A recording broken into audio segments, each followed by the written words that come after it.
दर्द में डूबे भक्त को मिला शिवजी का आशीर्वाद। बहुत ही सुंदर विचार की कहानी है, अंत तक जरूर सुने।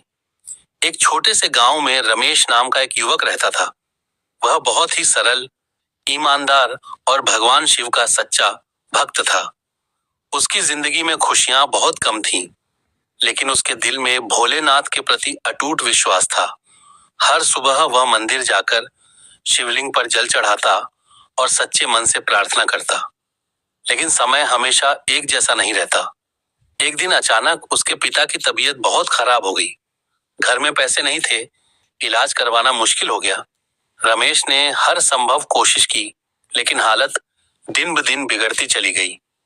आखिरकार एक दिन उसके पिता उसे छोड़कर चले गए। यह दुख रमेश के लिए असहनीय था। उसके ऊपर घर की पूरी जिम्मेदारी आ गई। माँ भी बीमार रहने लगी, खेत में फसल खराब हो गई और कर्ज बढ़ता गया। हर तरफ से परेशानियां ही परेशानियां थीं। धीरे धीरे रमेश का मन टूटने लगा।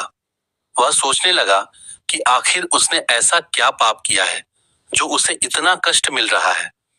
एक दिन वह बहुत दुखी होकर शिव मंदिर गया। उसकी आंखों में आंसू थे और दिल में दर्द भरा हुआ था। उसने शिवलिंग के सामने बैठकर रोते हुए कहा, हे भोलेनाथ, मैंने हमेशा आपकी भक्ति की, कभी किसी का बुरा नहीं किया। फिर भी मेरे जीवन में इतना दुख क्यों है? क्या मेरी भक्ति में कोई कमी रह गई? वह देर तक वहीं बैठा रहा। आंसू रुकने का नाम नहीं ले रहे थे। रात हो गई, लेकिन वह मंदिर से नहीं गया। थककर वह वहीं मंदिर के कोने में सो गया। उस रात रमेश को एक अद्भुत सपना आया। उसने देखा कि पूरा मंदिर प्रकाश से भर गया है और सामने स्वयं भगवान शिव खड़े हैं। उनके चेहरे पर दिव्य तेज था और आंखों में करुणा। भगवान शिव ने मुस्कुराते हुए कहा, वत्स, तुम्हारा दर्द मैं जानता हूं। तुम्हारी हर पीड़ा, हर आंसू मुझ तक पहुंचता है। लेकिन याद रखो, जीवन में जो भी कठिनाइयां आती हैं, वे हमें मजबूत बनाने के लिए आती हैं। रमेश ने रोते हुए कहा, प्रभु, मैं बहुत थक गया हूं। मुझसे अब यह सब सहा नहीं जाता। शिवजी बोले, तुम्हारी परीक्षा खत्म होने वाली है।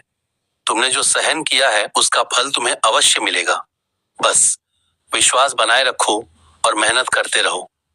इतना कहकर शिवजी अंतर्धान हो गए। सुबह जब रमेश की आंख खुली तो उसका मन पहले से हल्का था। उसे लगा जैसे कोई नई ऊर्जा उसके अंदर आ गई हो। उसने फिर से शिवलिंग पर जल चढ़ाया और पूरे विश्वास के साथ घर लौट आया। उस दिन के बाद उसने हार मानना छोड़ दिया।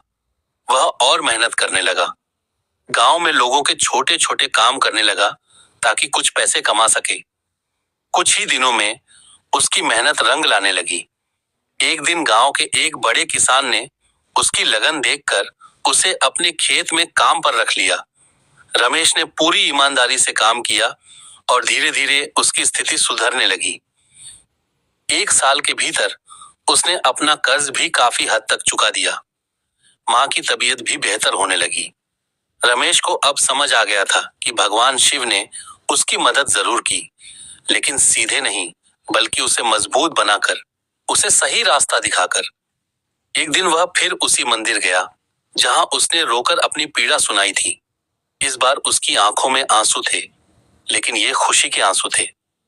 उसने हाथ जोड़कर कहा, हे भोलेनाथ, आपने मुझे गिरने नहीं दिया। आपने मुझे सिखाया कि मुश्किलों से भागना नहीं चाहिए, बल्कि उनका सामना करना चाहिए। उस दिन से रमेश की भक्ति और भी गहरी हो गई। अब वह सिर्फ अपनी खुशियों के लिए नहीं, बल्कि दूसरों की मदद के लिए भी भगवान से प्रार्थना करता था। इस कहानी से हमें यह सीख मिलती है कि भगवान कभी भी अपने भक्तों को अकेला नहीं छोड़ते। वे हमारी परीक्षा जरूर लेते हैं, लेकिन जब हम सच्चे दिल से विश्वास रखते हैं तो वह हमें सही समय पर आशीर्वाद देकर जीवन बदल देते हैं।